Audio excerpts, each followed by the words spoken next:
हरियापुर नाम के एक छोटे से गांव में रामू काका अपनी छोटी सी बेटी गुड़िया के साथ रहते थे। गांव में उनका कोई अपना नहीं था। गुड़िया की मां का देहांत कई साल पहले हो चुका था और तब से रामू काका ही माँ बाप दोनों बनकर उसे पाल रहे थे। रामू काका का एक छोटा सा मटन करी का ठेला था। अगली सुबह रामू काका अपना छोटा सा ठेला लेकर हमेशा की तरह चौराहे पर पहुंच गए। ठंडी हवा चल रही थी और आसमान में हल्की धूप फैली थी। रामू काका मन ही मन सोच रहे थे, हे भगवान, अगर आज 2-3 प्लेट मटन करी बिक जाए तो घर का खर्चा चल जाएगा। गुड़िया की किताबें भी लेनी है। तभी एक दुबला पतला फटे कपड़ों में लिपटा छोटा बच्चा उनके ठेले के पास आया। काका, मुझे बहुत ज्यादा भूख लगी है, क्या आप मुझे मटन करी खिला सकते हो? पैसे अभी नहीं हैं। रामू काका ने उसकी हालत देखी, दिल भर आया। उन्हें अपनी ही गुड़िया याद आ गई। अरे बेटा, क्यों नहीं, खाना भूखों का हक है। ये ले, गर्मा गर्म एक प्लेट। वो पूरी प्लेट चुपचाप खा गया और बोला, धन्यवाद काका, भगवान आपको बहुत खुश रखे। कुछ देर बाद दूसरे गांव से एक आदमी आया, लखन। उसके कपड़ों और चाल ढाल से लगता था कि वो थोड़ा संपन्न है। अरे काका, इस उम्र में भी ठेला लगाए हुए हो? क्या बताऊं बेटा, घर में बैठे बैठे मन नहीं लगता, ऊपर से कमाने वाला भी और कोई नहीं। एक ही बेटी है मेरी गुड़िया, बस रोज 2-3 प्लेट बिक जाती हैं तो गुजारा हो जाता है, और मुझे चाहिए भी क्या। सही बात है काका, चलिए मेरे लिए भी एक प्लेट लगा दीजिए। रामू काका ने तुरंत एक प्लेट गर्मा गर्म करी परोसी। लखन ने पहला ही कौर खाया तो उसकी आंखें चमक उठीं। अरे वाह काका, ऐसा मटन तो मैंने आज तक नहीं खाया, ये तो कमाल का स्वाद है। अरे बेटा, ये सब गांव की मिट्टी का स्वाद है। काका, आप मेरे साथ मेरे गांव चलिए, मैं आपको आधे पर रख लूंगा। जितनी कमाई होगी आधी आपकी आधी मेरी, खूब चलेगा आपका स्वाद वहां। नहीं बेटा, मेरा मन बस इसी गांव में लगता है, मैं कहीं और नहीं जाना चाहता। काका, आपका मन लगता है ये बात सही है, लेकिन आपकी बेटी भी तो है, उसकी शादी, उसका भविष्य, क्या ये 2-3 प्लेट बेचकर उसकी जिंदगी बन पाएगी? रामू काका चुप पड़ गए। लखन की बात दिल में उतरती चली गई। बात तो तू ठीक कह रहा है बेटा। ठीक है, मैं कल से तुम्हारे गांव आ जाऊंगा। लखन चला गया। रामू काका जब घर पहुंचे तो देखा कि गुड़िया चूल्हे के पास बैठी आग जला रही थी। अरे बेटा, बाहर तो बहुत ठंड है, अच्छा किया तूने आग जला ली। हाँ पिताजी, मैं आपका इंतजार कर रही थी, आप देर क्यों कर दिए? बेटा, हमें कल से दूसरे गांव जाना है। पर क्यों पिताजी, हम अपने गांव में ही ठीक थे, क्या हम इस गांव में नहीं रह सकते? नहीं मेरी गुड़िया, बात रहने की नहीं है, बात तेरे भविष्य की है। भविष्य? पिताजी, हम यहाँ भी खुश हैं, आप क्यों परेशान होते हो? देख बेटा, एक लड़का आया था, लखन। वो दूसरे गांव में एक बड़ा होटल चलाता है।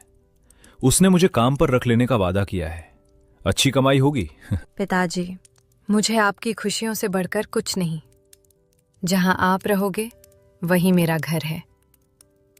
गुड़िया और रामू काका दोनों गांव छोड़कर दूसरा गांव आजता है। अरे रामू काका, आप आ ही गए, चलिए अच्छा हुआ समय पर पहुंच गए।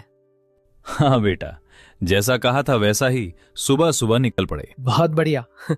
काका, जल्दी से काम पर लग जाइए, आज भीड़ बहुत होगी और इराक भैया कभी भी आते ही होंगे। आप मटन करी बनाना शुरू कर दीजिए।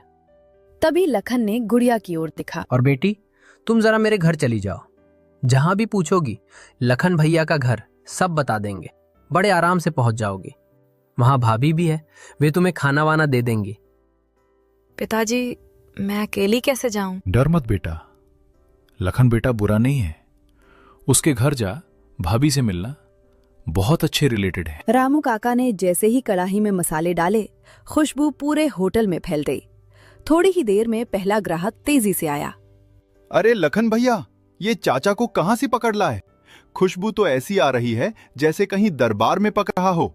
चलो जल्दी से एक प्लेट मटन लगा दो। रामू काका ने फुर्ती से प्लेट तैयार की, करी गर्मा गर्म चावल पर डाली और ग्राहक को बढ़ा दी। अरे वाह काका, ऐसा मटन तो मैंने जिंदगी में कभी नहीं खाया। मुंह में जाते ही पिघल रहा है। ये तो कमाल है। मैंने कहा था ना, काका का हाथ नहीं, जादू है जादू। काका, अब से मैं रोज यहीं खाऊंगा। लखन भैया, आधी दुकान इनको ही दे दो। ग्राहक हाथ जोड़कर बोला। काका, अब से मैं रोज यहीं खाऊंगा लखन भैया, आधी दुकान इनको ही दे दो। धीरे धीरे और लोग भी खुशबू के पीछे पीछे आने लगे। अरे भाई, क्या महक आ रही है, एक प्लेट मेरे लिए भी लगाओ। शाम होते होते कड़ाही लगभग खाली हो चुकी थी। आज का दिन उनके लिए उम्मीद और नई शुरुआत बनकर आया था। दोनों घर चले गए। बेटा लखन, आज की कमाई तो बहुत ही बढ़िया हो गई। ला, मेरे आधे पैसे निकाल दे। वही बात जो तूने कही थी, आधा आधा। ये सुनकर लखन का चेहरा एक पल के लिए उतर गया।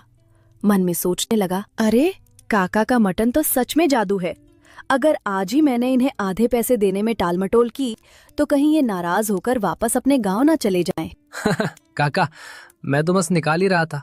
आपकी मेहनत है, आपका हक भी है। वो पैसे गिनने लगा, पर उसके हाथ में हल्की कंपकपी थी। भगवान तेरा भला करे बेटा।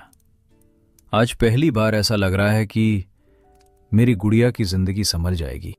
काका, कल हमें और भी जल्दी उठना होगा। सुबह सुबह ही मटन बनाना है। आज की तरह अगर भीड़ लगी तो पूरा गांव हमारे होटल की तरफ भागेगा। अगले दिन सुबह सुबह ठंड पहले से भी ज्यादा तेज थी। कड़ाही से उठती भाप और खुशबू पूरे होटल में फैलने लगी। लोग ठंड में कांपते हुए भी गर्मा गर्म मटन करी के लिए लाइन में लगने लगे। अरे भाई जल्दी देना, ठंड में बस काका की मटन करी ही जान बचा सकती है। आज तो और भी ज्यादा खुशबू आ रही है। तभी रोज आने वाला एक खास ग्राहक आया, राहुल। काका, मैं आज फिर आ गया। आपके हाथ की मटन करी के लिए तो मैं रोज यहाँ तक पैदल आता हूँ। ऐसा स्वाद तो पूरी दुनिया में नहीं मिलेगा। अरे बेटा, तू रोज इतना दूर से आता है, मुझे तो शर्म आ जाती है। भगवान तेरा भला करे। काका, आपका खाना मेरे लिए दवा जैसा है। ठंड में आपका गरम मटन, वाह। लखन भैया, आपने बड़ा अच्छा फैसला किया इन्हें लाके। ये सुनकर लखन के चेहरे पर हल्की तकरार की झलक आ गई। अंदर ही अंदर वो बुरी तरह जल उठा। हर कोई बस काका काका करता है। अरे दुकान किसकी है, नाम किसका है, मुनाफा किसका होना चाहिए। अब तो मैंने मटन करी बनाना सीख भी लिया है, फिर इस बूढ़े को रखने की क्या जरूरत। आज रात ही से निकाल दूंगा, पूरी कमाई मेरी होगी। पूरा दिन भीड़ पहले दिन से भी ज्यादा रही।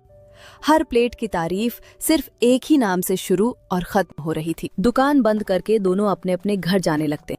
काका, मेरे आधे पैसे निकाल दो। आज अच्छी कमाई हुई है। हाँ बेटा, क्यों नहीं। ये ले तेरे आधे पैसे। ऊपर वाले की मेहर है, आज अच्छा दिन रहा। और सुनो काका, कल से आप दुकान पर मत आना। क्या बोला तूने बेटा, मैं दुकान पर ना हूं? अरे कुछ गलती हो गई क्या? नहीं काका, गलती वगलती कुछ नहीं। बस अब मैं आपसे मटन करी बनाना सीख गया हूं, तो भला मैं आपको आधे पैसे क्यों दूं? अब से दुकान में अकेला ही चलाऊंगा। लेकिन बेटा, तू मुझे मेरे गांव से यही कहकर लाया था कि आधे पैसे तेरे आधे मेरे, हम साथ मिलकर मेहनत करेंगे। हाँ काका, लाया था, लेकिन अब मेरा मन नहीं है। आप अपना गांव वापस चले जाइए, मुझे अब किसी की जरूरत नहीं। बस बहुत हो गया। आप दोनों कल से यहां मत दिखना। दुकान मेरी है, मेहनत मेरी है, और अब कमाई भी मेरी होगी। ठीक है बेटा, तेरे मन में अगर लालच आ गया है तो मैं क्या कर सकता हूं। लेकिन एक बात याद रखना, खाना बनाने का तरीका सिर्फ देखने से नहीं आता, उसका जादू हाथ में होता है, और वो जादू किसी लालची दिल में टिकता नहीं है। ताका अपने फटे बैग को कंधे पर टांगते हैं और धीरे धीरे अंधेरा होते रास्ते पर चल पड़ते हैं। अगले दिन सुबह लखन बड़े जोश में दुकान खोलता है। उसके चेहरे पर एक तिरछी मुस्कान होती है। आज देखना, लोग मेरी बनाई मटन करी के भी दीवाने हो जाएंगे। काका समझते क्या थे, अपने हाथ का जादू। कुछ देर में पहला ग्राहक आता है। अरे लखन भैया, एक दमदार मटन करी दे दो, ठंड में गर्मा गर्म मजा आ जाएगा। गिरा पहला निवाला मुंह में डालता है और उसका चेहरा तुरंत बिगड़ जाता है। अरे ये क्या है, ये मटन करी है या उबला हुआ पानी? स्वाद कहाँ है, मसाला कहाँ है, मटन कच्चा क्यों लग रहा है? लखन एक पल को हक्का बक्का रह जाता है। क्या बोल रहे हो भाई, जैसे रोज बनती थी वैसे ही बनाई है। नहीं बत करो, ये तो बिल्कुल खराब है। मैं तो खत्म भी नहीं कर पा रहा। इतने में सुनील तेजी से आता है, हाथ रगड़ता हुआ, ठंड से जूझते हुए। लखन भाई जल्दी से एक प्लेट मटन करी लगा दो, ठंड में कुछ गरम खा लो। और काका कहाँ है? दिख नहीं रहे 2 दिन से। लखन बिना जवाब दिए प्लेट रख देता है। सुनील कौर लेता है और तुरंत थूकने जैसा मुंह बनाता है। अरे ये किसने बनाई है? ये तो बिल्कुल खराब है। मैंने तो काका के हाथ की करी खाई है, उसमें तो जान होती थी। लेकिन ये तो कुछ भी नहीं है। लखन की भौहें सिकुड़ जाती हैं। यार प्लीज ऐसे मत बोलो, बन तो वैसे ही रही है जैसे काका बनाते थे। अरे हाँ हाँ, बिल्कुल बेकार है। मटन जैसे कच्चा पड़ा हो, मसाला जैसे कहीं खो गया हो। अरे लखन भाई, ये आपके बस की बात ही नहीं है। सच कहें तो बेटा, काका के हाथ में सच में कोई जादू था और तूने उन्हें निकाल दिया लालच में। एक एक करके सारे ग्राहक प्लेटें छोड़कर चल देते हैं। दुकान के सामने सन्नाटा छा जाता है। राहुल को कई दिनों से काका की याद सताने लगती है। काका की बनाई मटन करी का स्वाद ही नहीं, उनकी हंसी, उनकी बातें सब उसके दिल में बस गए थे। एक दिन वो ठंड में कांपते कांपते काका के गांव पहुंच जाता है। अरे काका, अब यहाँ क्या कर रहे हो? आपने दुकान क्यों छोड़ दी? अब तो आप हमारे गांव में दिखते भी नहीं। सब लोग आपको बहुत याद कर रहे हैं। क्या बताऊं बेटा राहुल, दिल टूट गया बस। लखन मुझे मेरे गांव से ये बोलकर लाया था कि आधी कमाई उसकी और आधी मेरी। सोचा था चलो मेहनत कर लूंगा, गुजारा हो जाएगा। पर जैसे ही कमाई बढ़ी, उसका मन बदल गया। काका, उसने बहुत गलत किया आपके साथ। लालची इंसान था वो, आपको इस्तेमाल किया और फिर निकाल दिया। लेकिन काका, एक बात जान लो, किसी के देखने से रेसिपी नहीं सीखी जा सकती। आपके हाथ में जो जादू है। बेटा अब कहां से शुरू करूं? न ठेला है, न बर्तन, न ही पैसे बचे हैं। थोड़े बहुत जो जमा थे, सोच रहा हूं बेटी की शादी कर दूं। मेरी उम्र भी ढल रही है बेटा, किस किस चीज के लिए भागूं? काका, आपने मुझे हमेशा बेटे की तरह प्यार दिया है। अब आपकी बारी है कि मुझे आपको संभालने दो। नहीं बेटा, मैं तेरे पैसों पर बोझ नहीं बनना चाहता। तू खुद मेहनत करता है, तेरे भी तो सपने होंगे। काका, आप बोझ नहीं, गौरव हो मेरे लिए। और रही सपनों की बात, मेरा एक ही सपना है, आपकी दुकान फिर से चले, आपकी मटन करी से गांव में खुशबू फैल जाए और आपकी बेटी की शादी धूमधाम से हो जाए। तू सच कह रहा है बेटा? क्या तू मेरे साथ ठेला चलाएगा? हाँ काका, आप बनाना, मैं बेचना। आपका सम्मान हमेशा सबसे ऊपर रहेगा और कसम से मैं आपको कभी अलग नहीं करूंगा। हम दोनों एक टीम रहेंगे। राहुल के साथ काका का ठेला दोबारा लग चुका था। सुबह सुबह गांव की गलियों में मसालों और देसी घी की खुशबू फैलने लगी थी। कुछ ही दिनों में ठेले पर भीड़ उमड़ने लगी। पहला ग्राहक गरम गरम भाप उठती कढ़ाई देखता ही बोल उठता, अरे काका, आप वापस आ गए। हम तो समझ बैठे थे कि अब कभी आपका मटन खाने को नहीं मिलेगा। कहाँ जाऊंगा मेरे भाइयों, बस जिंदगी ने थोड़ी परीक्षाएं ली थीं। अब आया हूं तो रोज ताजी गरम गरम मटन करी खिलाऊंगा। आप जैसे लोगों की दुआएं जो साथ हैं। ग्राहक पहला निवाला खाते ही तालियां बजा देता है। अरे वाह काका, ये तो वही पुराना जादुई स्वाद। कदम जबरदस्त। आपके हाथ का मटन तो दिल में उतर जाता है। कई महीनों से दुकान बहुत अच्छा चल रहा था। राहुल भी काका की तरह प्यार और सफाई से मटन करी बनाना सीख चुका था। काका बिस्तर पर लेटे थे। राहुल घबराकर उनके पास बैठ गया। काका, क्या हुआ? आप ऐसे क्यों लेटे हो? डॉक्टर को बुलाऊं? नहीं बेटा, मुझे लगता है मेरी उम्र का वक्त पूरा हो रहा है। बस कुछ बात मैं तुझसे कहना चाहता हूं। काका, ऐसी बात मत कहिए, आप ठीक हो जाओगे। बताइए क्या कहना है? आपकी हर बात मेरे लिए हुक्म है। राहुल, तेरे ऊपर एक जिम्मेदारी छोड़कर जा रहा हूं। मेरी गुड़िया, मेरी बेटी, इस दुनिया में उसका कोई नहीं बचा मेरे बाद। पिताजी, आप हमें छोड़कर मत जाइए, हम अकेले कैसे रहेंगे? बेटी, हर इंसान को एक दिन जाना होता है। मेरी चिंता सिर्फ तेरी जिंदगी की है। राहुल जैसा लड़का मैंने बहुत कम देखा है, सीधा, मेहनती और दिल का साफ। राहुल बेटा, अगर तुझे मंजूर हो तो तू मेरी बेटी का साथ निभाना। मुझे सुकून मिलेगा कि वो अच्छे हाथों में है। काका, ये तो मेरे लिए सम्मान की बात होगी। मैं वादा करता हूं, मैं गुड़िया का हमेशा ख्याल रखूंगा। उसे कभी अकेला महसूस नहीं होने दूंगा। मैं उसकी जिंदगी भर इज्जत और खुशी दूंगा। कुछ देर बाद काका आंखें बंद करते हैं, शांत भाव से बिना किसी दर्द के अपनों के बीच अंतिम सांस लेते हैं। कुछ समय बाद राहुल और गुड़िया की सादगी भरी शादी होती है। शादी के बाद दोनों मिलकर फिर से काका।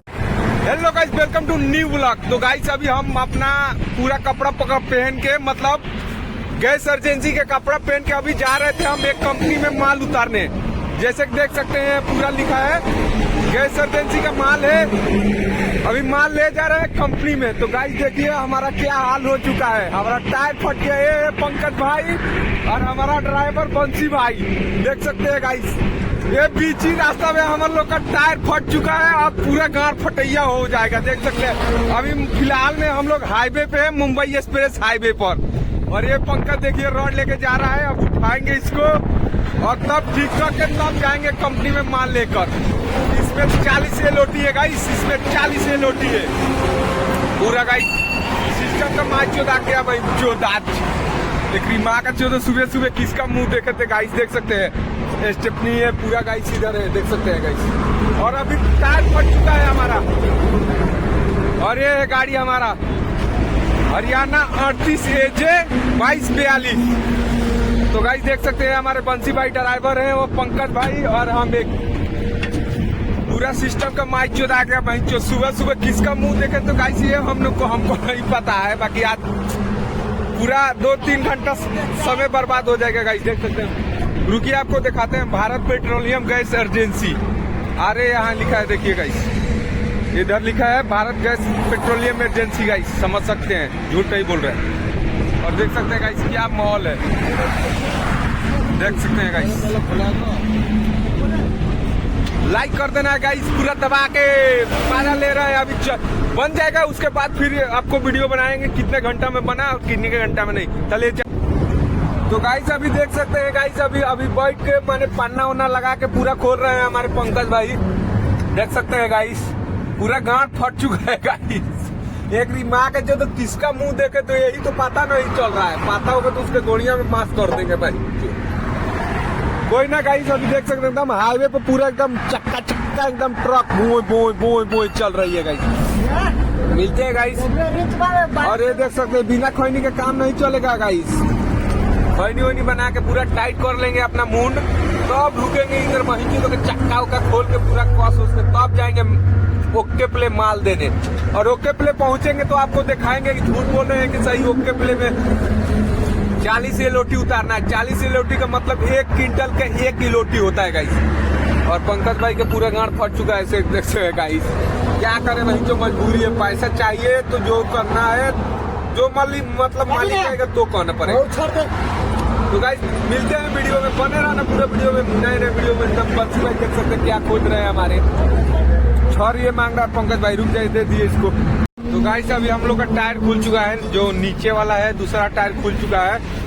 अभी दिखा सकते हैं, मतलब आपको देख सकते हैं गाइस, ये हमारे पंकज भाई है जो टायर खोल रहे हैं और ये हम हैं वहीं जो देख सकते हैं गाइस, आपको यकीन नहीं होगा। देख सकते हैं टायर एक हमारा वहां लगा है, देख सकते हैं वो 2 हमारा लगा है थी गैस, मतलब वो आग बुताने वाला गैस फायरिंग। और उधर टायर लगा है एक, देख सकते हैं गाइस उधर टायर लगा है। और ये टायर पंचर हुआ है। ये पंकज भाई हमारा नीचे है जो स्टेपनी अभी कस रहे हैं गैस को उठाने के लिए। देख सकते हैं गाइस अभी पटा रहे हैं भाई, तो देख सकते हैं गाइस पैसा है कि नहीं मिलता है गाइस। पैसा के लिए घेड़ो मारवा पड़े लगाई। देख सकते हो पंकज भाई है। और ये देख सकते हैं हाईवे दो गाड़ी जा रही है भाई, दो गाड़ी जा रही है। देखिए